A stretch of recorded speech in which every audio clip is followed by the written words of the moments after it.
you guys are here. But before we dive into the evolved sector, we have got to talk and introduce these incredible panelists who are in our midst, and your minds are going to be blown by the goodness that they're going to bring. So who you got, John? I mean, okay, these are all podcast alum too, so I can't wait for you to get to know Mallory Erickson. She's our friend out on the West Coast. She's the founder and creator of the Power Partners formula. Whew. And friends, when we learned about this, it would have changed everything if we would have found it 15 years ago. Unfortunately, we found it so late in our life, but Mallory pours into hard conversations, but good conversations and so much hope. She's an executive coach for nonprofit leaders. She's also the creator and podcaster behind What the Fundraising, a podcast that needs to be in your queue like right away.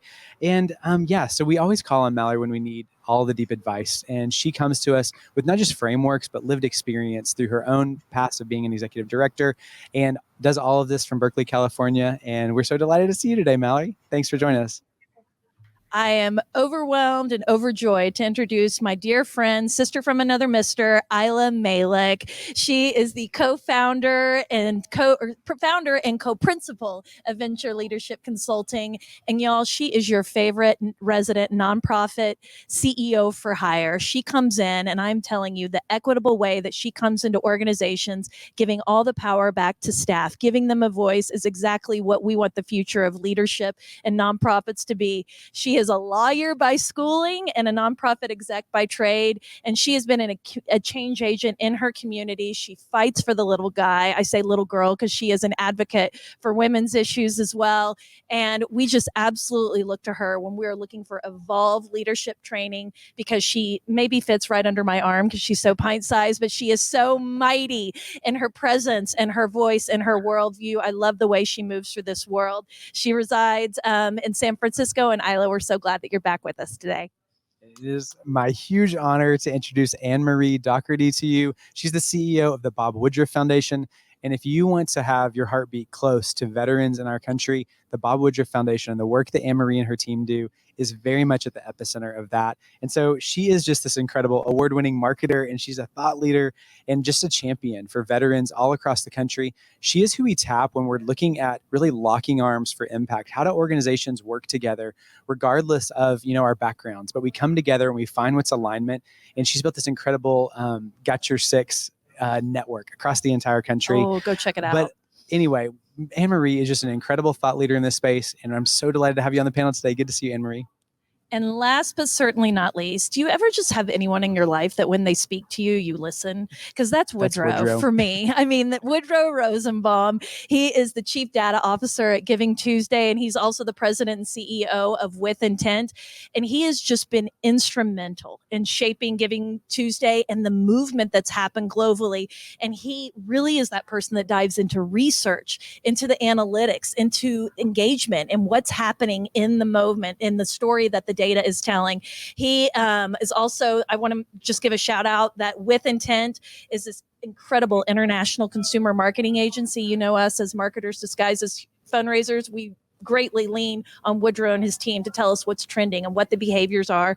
And we just absolutely love the way that he leads with integrity, with incredible humanity. And he is based out of Toronto, and we can't wait to hear from him as well. So we're going to dive in. Let's do this. Dive in. I mean, so you don't need me to tell you that the nonprofit sector and the world is evolving incredibly rapidly, right?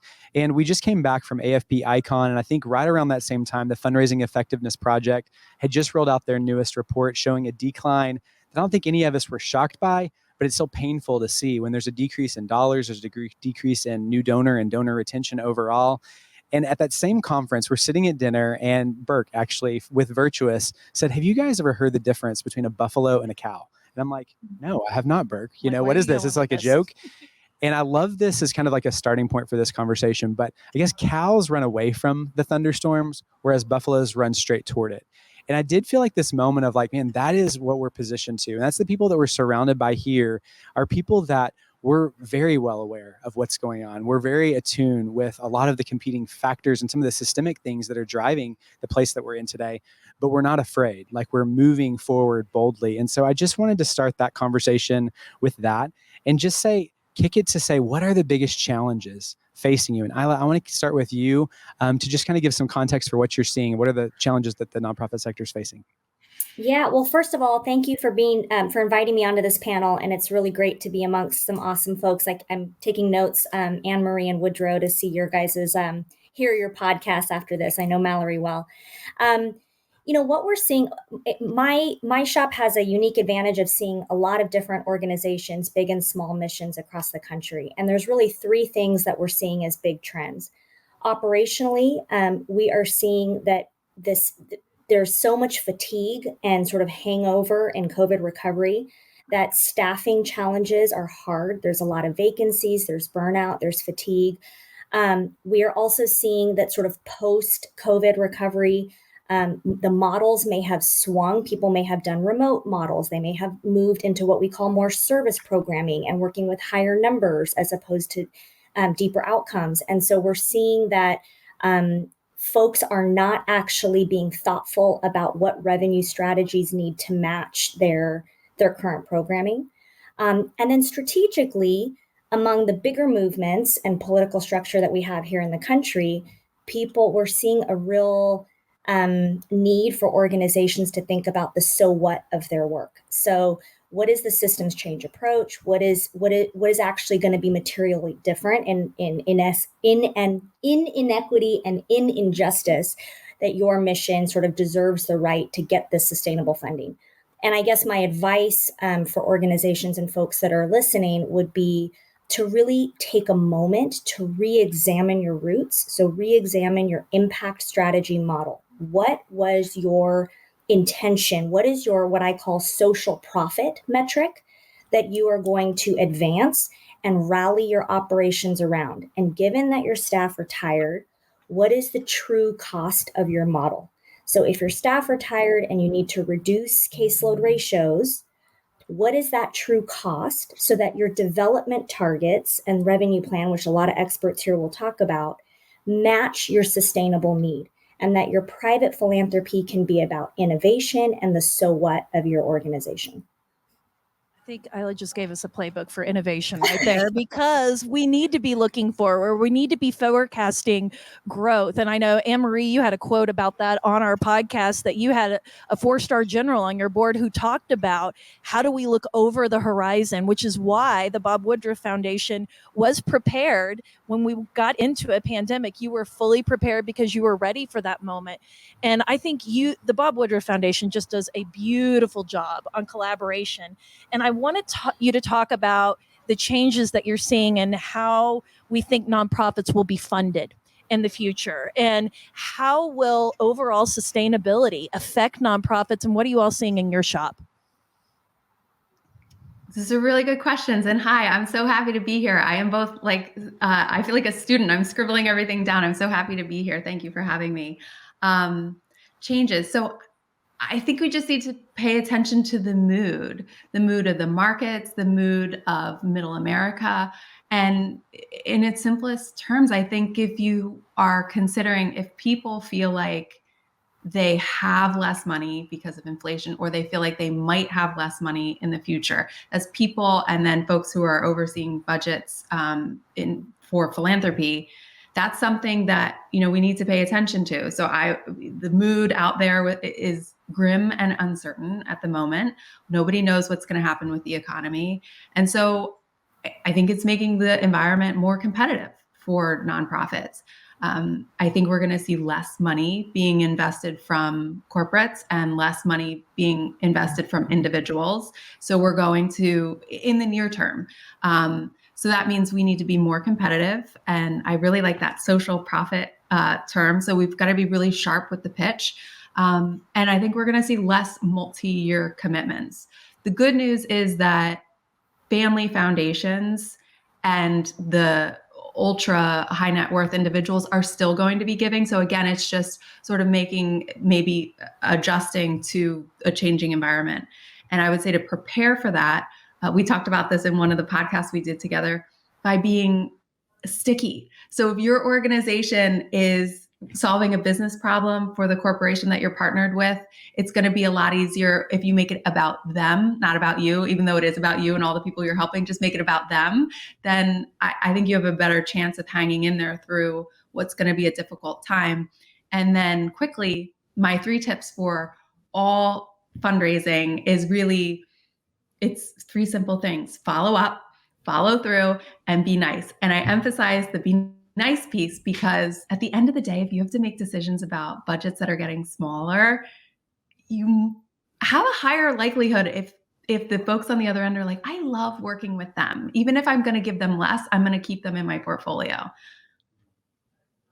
Okay. I just love seeing you all on the same screen because I've been coached by each of you, I feel like, in different aspects of our life, and partnerships, we're already getting into this, are evolving. You know, I think you're already speaking to that. So I want to kick it to Woodrow with this, that we believe aligned partnerships to be really dynamic. How can we be confident in the impact that they're making in the world? And how do you encourage organizations to own their expertise to find value aligned partners so they can lock arms with those who do the work? Yeah, thanks for having me, guys. That's a really good question. I think it's at the moment maybe one of the more important questions to be asking. You referenced the 2022 fundraising effectiveness project results that we recently released, and it is worrisome. And I think part of what's worrying there is the degree to which the reaction was, yeah, I'm not surprised. And I think that ongoing decline in the number of donors and now this weakening in the actual dollars that we're getting from that smaller group is the main challenge that the sector is facing. And I think one of the most important things to recognize is that although we are facing certain headwinds, those results are not inevitable.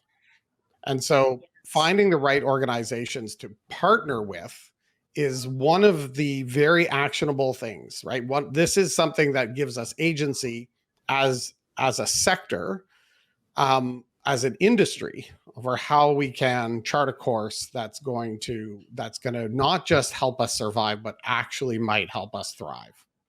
And the competition that we're seeing in the space is a direct byproduct of a hyper focus on large donor stewardship.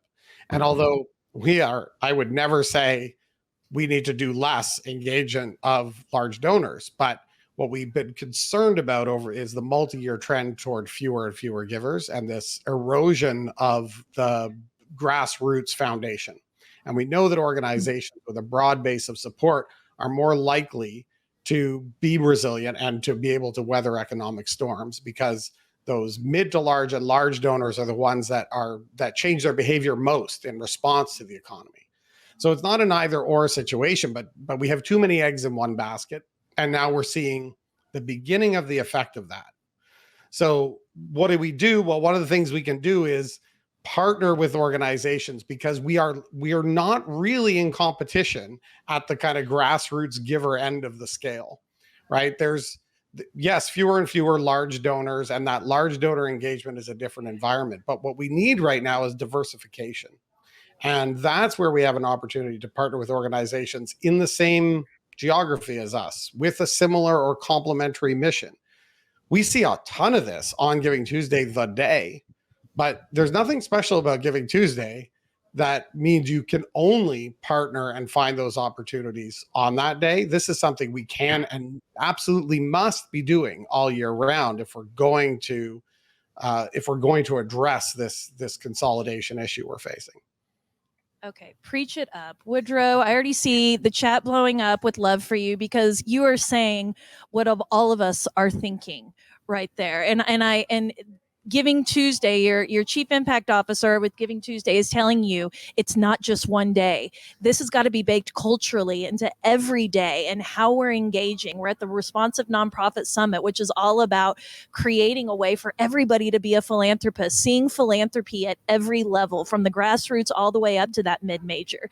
Now, most of what I've learned about Evolve Partnerships has come from Mallory Erickson. I am such a student of hers, and I think what you have done to teach us about Power Partners formula, mindsets. I mean, talk about the power that nonprofits have right now in partnerships. Talk about the assets that they can bring to the table to disrupt what we consider a really 1.0 model of partnerships that we grew up with, John and I, which was, here's our gala proposal, we're going to slide it across the table, and how many tables are you going to buy? That is the old model. Talk about this progressive moment that we are sitting in to truly bring what we have to bear to the table to create a really sound partnership. Yeah, well, thank you for having me on this panel as well. I think my head is going to fall off from all the nodding I've already been doing with what everybody has been saying.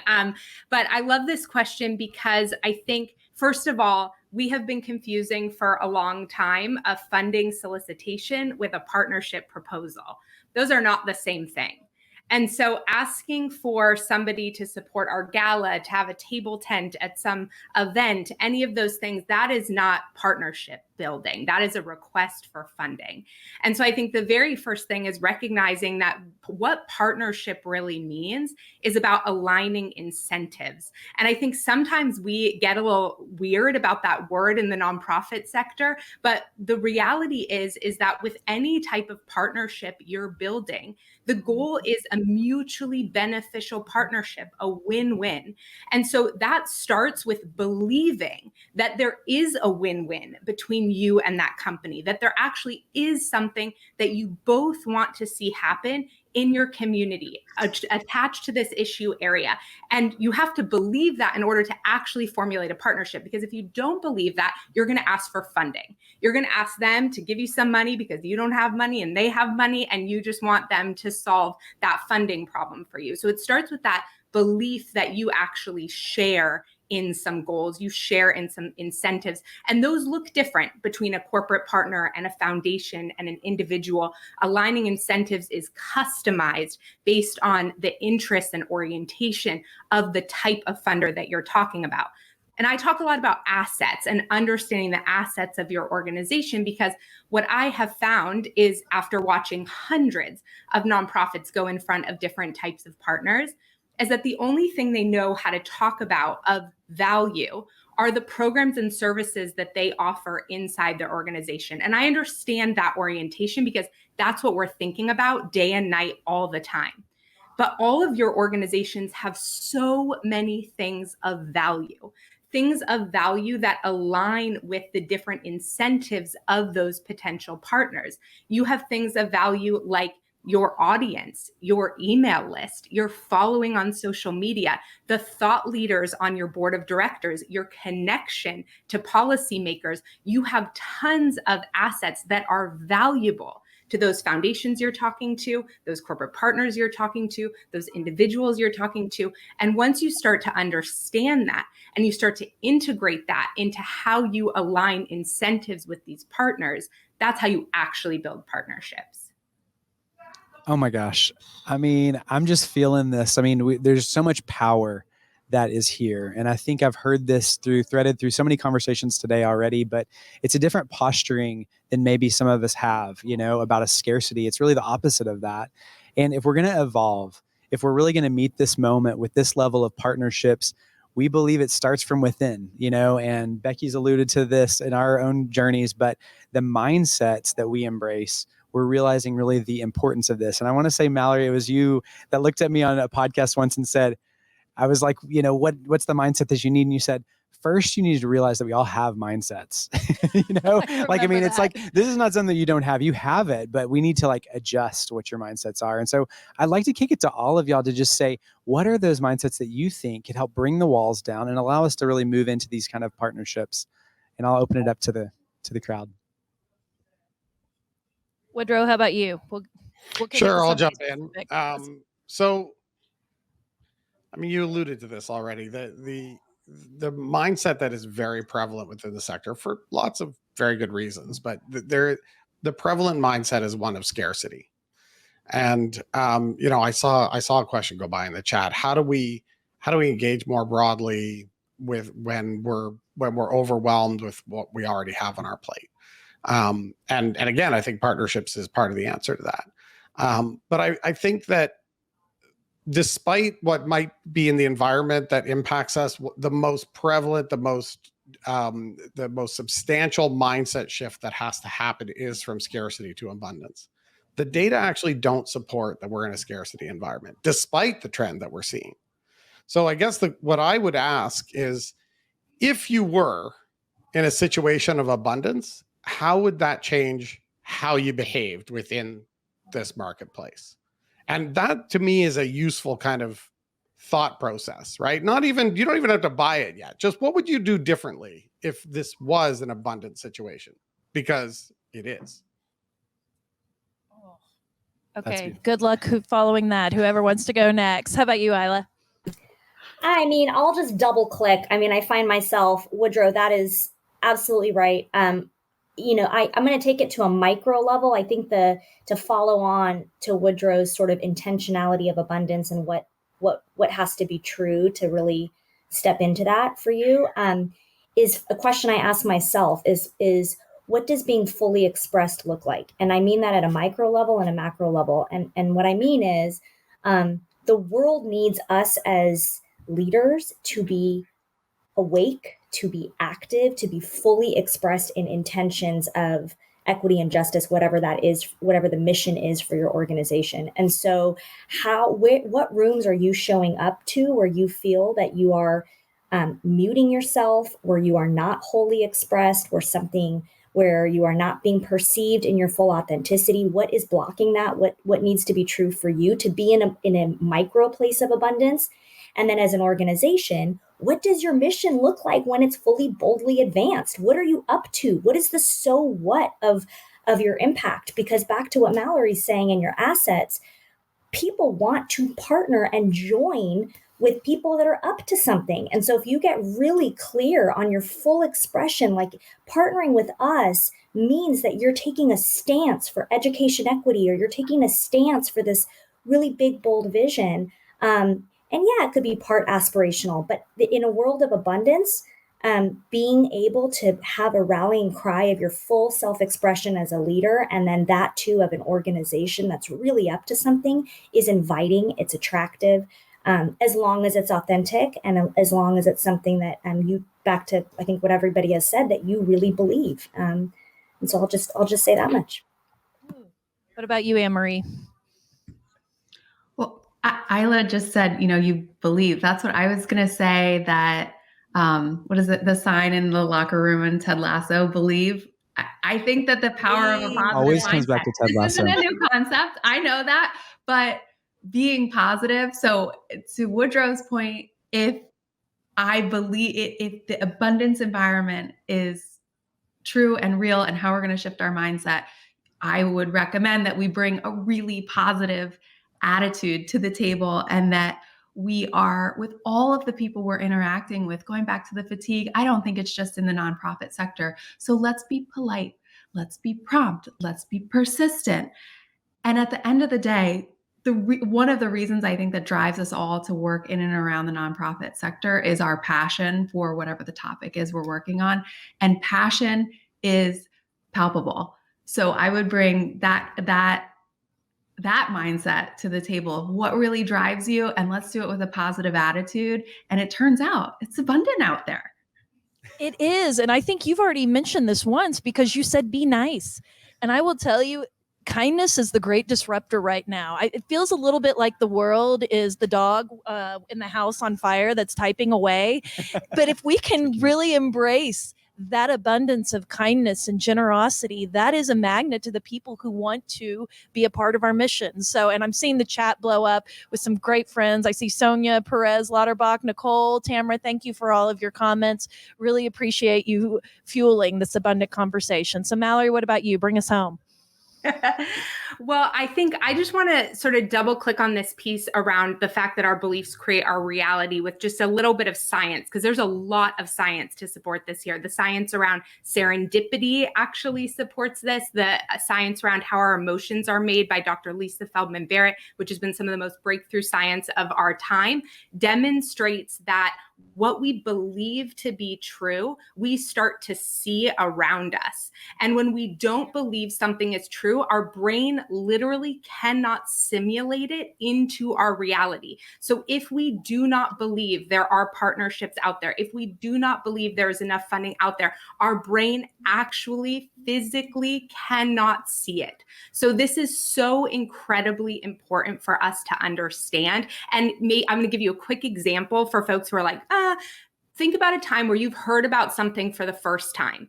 And then all of a sudden you start to hear about it or see it everywhere. Okay. Probably everyone has had that experience. That's an example of exactly what I'm talking about. You have been cured of something called experiential blindness. And once you have a context for something, your brain can actually register it in other places. So this is exactly the same thing that happens based on what we believe to be true about what's out there and what's not. The other thing I'll just say really quickly is that I think like it's important to understand, I think Sonia put something like this in the chat, that like scarcity lives in our brains, but it also lives in our bodies. And it can be really overwhelming to experience. And it can be really overwhelming when that scarcity is leading to a sympathetic nervous system response, right? Like fight or flight. And so I just also want people to, in addition to looking to shift their mindset to abundance, to acknowledge and validate how they feel, because tough love and think positive and don't be so negative, Mallory, all of those types of things are actually going to really keep you stuck. And so acknowledge and validate how hard the last few years have been. Start to think about the assets your organization has and start to lead into that question that Woodrow asked at the beginning. How would you behave today if you believed there was abundance? I love that framing. So that's my double click. I feel like this is the warm mom hug that all of us needed today, because this is your hype squad for living and working in a world where we all love what we do. We're getting paid for it, you know, in a living wage. We are taking care of our mental health and we're living in joy. This is why we got into this work. And I'm going to throw a curveball at Anne-Marie a little bit because we didn't plan for this, but I just think as we talk about the evolution of partnerships, I want you to talk a little bit about this Get Your Six community that you've built, which is completely grassroots community. We had Anne-Marie on the podcast the first time. She talked about an incredible partnership they had with the NFL, which is sort of the starry-eyed, you know, thing that we're all trying to grasp. But then she comes back and talks about grassroots and how this Got Your Six movement started to just trend across the country. Talk about it and tell us how you built that. Sure. And I'll try to do the really short version because it was a long and winding road. But interestingly, it started with a belief. It started with a belief that there's that word again. Every veteran who gets out of the military could transition into a new job and a new home and the next chapter of their lives in a way that was successful.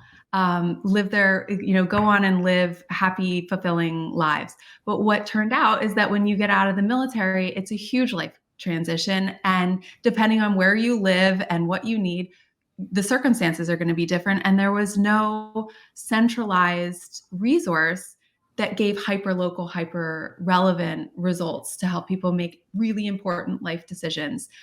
Turns out there was no silver bullet to creating that. It wasn't an app. It was actually good old roll up your sleeves, hard work, build relationships, town by town, community by community, figure out who's the mayor of veteran services in each town. And I'll tell you, it's not the same in each town. And then start to build bridges between those organizations. We now have the largest non-governmental network of organizations that exist to support veterans in our country. We have reached to almost 20 million of the 22 million veterans in our country. And we're still working all 50 states and territories. So that was a long and winding road, but anyone who is interested in supporting veterans in their community, please go to the Bob Woodruff Foundation's website and click on Got Your Six, because there is a hyper-relevant, hyper-local resource for wherever you live. I love it so much. And it's kind of like, where's Anne-Marie? Last time you're in San Antonio and then you're at the White House just casually. So all these places all around the country. And so Mallory, I look to you in this next piece because we talked about mindsets, but we also want to think about this revolution starts from within, and we pour a lot as founders of a startup. We have to pour into our own personal self-growth to just keep showing up day after day. And we look to you for that guidance too. So I want to talk about the power of self-growth. That's something we lifted on the podcast this year as a trend that we think could be revolutionary to nonprofit professionals that pour into this. But where can this work be done? You know, what resources and just kind of what would you tell the nonprofit professional that wants to pour into bettering themselves this year? Yeah, I mean, I think personal development in this way is such a personal journey, and there are so many different types of resources to invest in. I always think of this as, I talk a lot about the fact that donor behavior is a response behavior. And it's a response behavior to the behavior of a fundraiser. And that can feel really overwhelming, but I think it's also really empowering because, like Woodrow said, this data, these trends are not inevitable. And so, but there are things that impact how we show up and our ability to take action or to not take action. We experience resistance and overwhelm because of certain types of behaviors that we're trying to take. And so I think the first step is figuring out, where are you experiencing the most resistance? Where are you experiencing the most dread? Where are you experiencing the most overwhelm? How does that show up for you? And then I think investing in resources, listen, for some people it's therapy, for other people it's executive coaching, for other people it's a community group environment where they're co-regulating with other people. But I think recognizing that fundraising is not a checklist, and it's about the fundraiser, and good fundraising is about the wellness, the wholeness, the empowerment, the actions of the fundraiser. And so the things that allow you to be emboldened and embodied and to be able to get up every day and deal with ghosting and deal with rejection and have time to heal and do it again. At the end of the day, I think that is the core of what can change this sector, by putting fundraisers and their wellness at the center of it. Boom. That's exactly right. And we are actually even hosting a mental health panel later on in the week. And we're going to be diving into this at a much deeper level with some incredible experts. Thank you, Mal, for just centering it on the one human being and looking within yourself. I think that's an incredible practice for all of us. And I want to give everybody the floor here, because you all have been on our podcast stage before. We end all of our conversations with a one good thing. And so we want to know, what's your one good thing for this panel? It could be a piece of advice, a life hack, or a quote. Woodrow, I'm going to go to you. You usually have the wisdom bombs. Drop it on us. Sure. Well, I'll do my best. I mean, I definitely take issue with being described as a warm hug. I usually try to err more on the side of sorry, not sorry. tough love. I mean, what Mallory said is so key. I think what we need to recognize here is that fundraisers have the agency to change what's not working for us. The system is getting the result it is optimized for. If we want that to change, we got to change the practice. So that means you have the agency. It also means that you have to take accountability. So yes, there's lots of issues. Where are the opportunities in those issues? Belonging is a challenge. It's a challenge across our society right now. And yeah, okay, that creates certain challenges to traditional fundraising approaches. But who has the prescription for that affliction? It's nonprofits that can deliver on that sense of belonging. So there's the flip side of that coin. Now it's up to you to take action on that.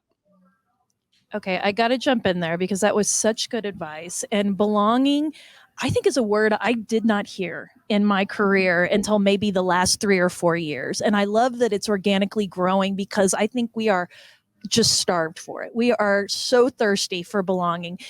Find your place, find your community, friends, wherever they are. There is a community built within RNS with the summit. If you don't have a community, find one. We have one at weareforgoodcommunity.com, and I'm not trying to be self-aggrandizing, but it's like, find your people.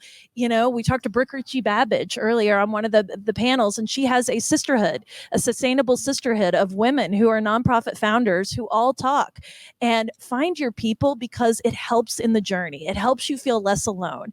It makes you feel that what you're going through is not just a problem you've created. It's actually systemic. And I think that there's healing in belonging. So find your people, talk through your issues, and let's get activated. Okay, Aila, what about your one good thing?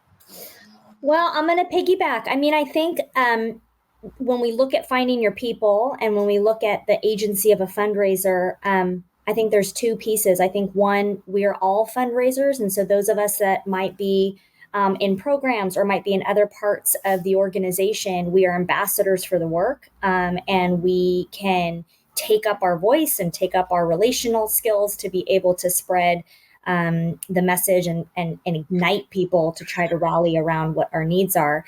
And so my second piece is like, finding your people, if you are a direct line fundraiser, is about really leaning into your own internal organization.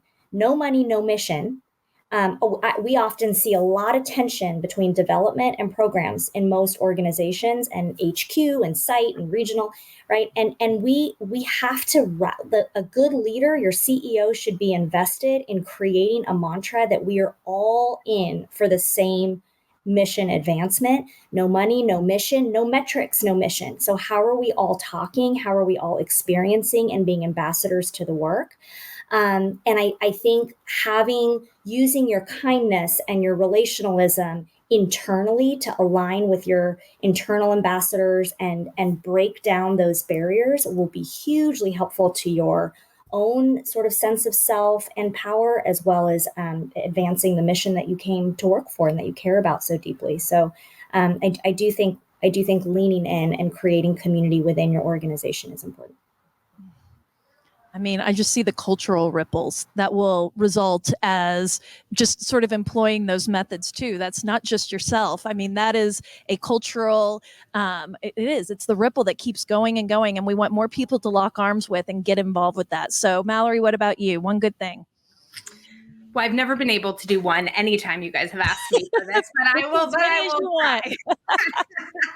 I think I'm going to sort of combine two. One is, fundraising is not a necessary evil. And I think this goes with what Aila is saying. It is not a means to an end. Your fundraising is the work. And we have to start to understand that fundraising is about creating belonging and community and networks and movements. And we need to own that and get excited about that instead of siloing it off in the corner. And we need to understand that money moves in connection. And you know what doesn't allow you to connect?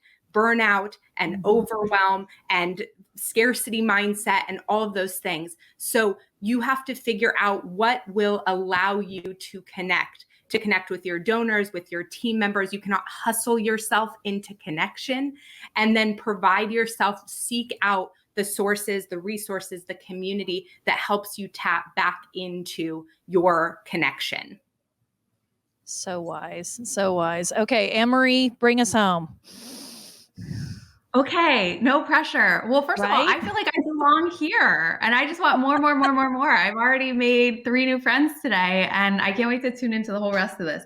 I think it's a personality trait that if you ask for one answer and the person simply can't contain it to one, it says something about you. I'm not sure what it says, but I had a Ted Lasso quote, but I'm changing it. You can do both. We'll let you. We love Ted Lasso in this house. Let's hear it. All right. Well, this was my new inspired one thing, is that it's here. I want to take a deep breath. I want to smile. This is food for our brains and our hearts. And I don't know if we do it enough, but this is good. This is really good. This is good. It's good. Okay. You want the Ted Lasso? Yeah, I want it. Always. I want the Ted Lasso. Okay. You want it all, right? Yeah. Okay. All right. You ready? You ready? All right. There's 2 buttons I never like to hit. That's panic and snooze. So what I would say to all of the leaders and all of the fundraisers, let's stay steady, my friends. No panic, no snooze. Let's just stay steady. We need Anne-Marie quotes on Pinterest board somewhere. So they're so good.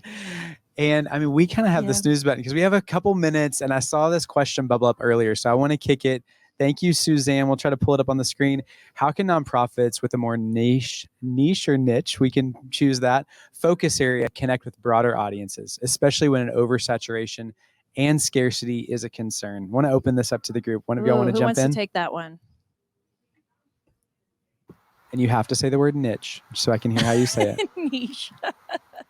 I mean, I can take a stab. We have a lot of clients that have niche. Oklahoman coming out. Oh, sorry. Niche models, and I think you really need to think about your impact and what you're up to in really own those narratives so that you can decide what is it that authentically moves other people into connection. So I'm going to share with you one. I'm a current interim CEO of a very small nonprofit that focuses on Sacramento and Bay Area with its education equity focused. But we have really big dreams about how to align with the education system, how to advocate for more funding for low performing students. And so the narrative or my pitches of what's real to what we're up to goes from actual students served and teachers, our actual footprint, all the way up to what impact would look like for us in 3 years, right? And so when I'm on the road talking to a corporate partner where I'm aligning to Mallory's earlier very wise point, really understanding and connecting with what is the value proposition that moves us both. And when I'm looking at who to align for broader assets, I am thinking through which pitch feels compelling. And often I will say to a relationship, I'll say, let me tell you where we are right now. Here's what we've done. Here's what we've served. Here's what we're up to. Yes. But let me also tell you what I'm excited to have you help me build. And then I'll talk about the greater vision. And I'll say, partnership for us can look like a transactional vote of confidence with your old school gala sponsorship, or it can look like really a multi-year partnership where we're bringing out kids to their workforce and we're doing panels with your employees. And I am down for everything on that spectrum. Let's talk. What moves you? So I think it's really, for me, it's authentically thinking through your specific niche program model. And then what is your so what? What does that look like? Even if it's aspirational, how do you begin to invite people to help you build that thing? Wow. Anybody else want to join in? Yeah, I was just going to say, I think that's really good practical advice. I also think there are two questions in that statement, right? The first, what do you do if you have this niche mission? And the second was, if scarcity is a concern. Well, you don't get to the answer on the first unless you kill the second, because the answer there is intersectionality is a thing. And the only thing holding you back from broad partnership is your fear of scarcity. That's it. That's it right here. Full circle. Anybody else want to jump in? Okay. Y'all. Friends. There's my y'all. There's my Okie right there coming in. Y'all, this was such a powerful conversation. I want to thank our 4 panelists for honestly rewiring hearts, minds, the way we need to look at our vision and our own personal journey here. Wherever you are in your nonprofit, whatever role you're sitting in, you have the potential to embrace this abundance, this joy, this kindness, this niceness, this stepping through into abundance. And I really encourage everyone to go and connect with all 4 of these panelists. Please go listen to their podcast. Woodrow is coming onto the podcast soon, so stay tuned for that one. But get to know them because they're incredible thought leaders, and they are the architects who are helping to reorg and rebuild this world that we're going to live in. I would top it with a Ted Lasso quote if I had it. But honestly, so much gratitude, such full hearts. Thank you, everybody, for joining us.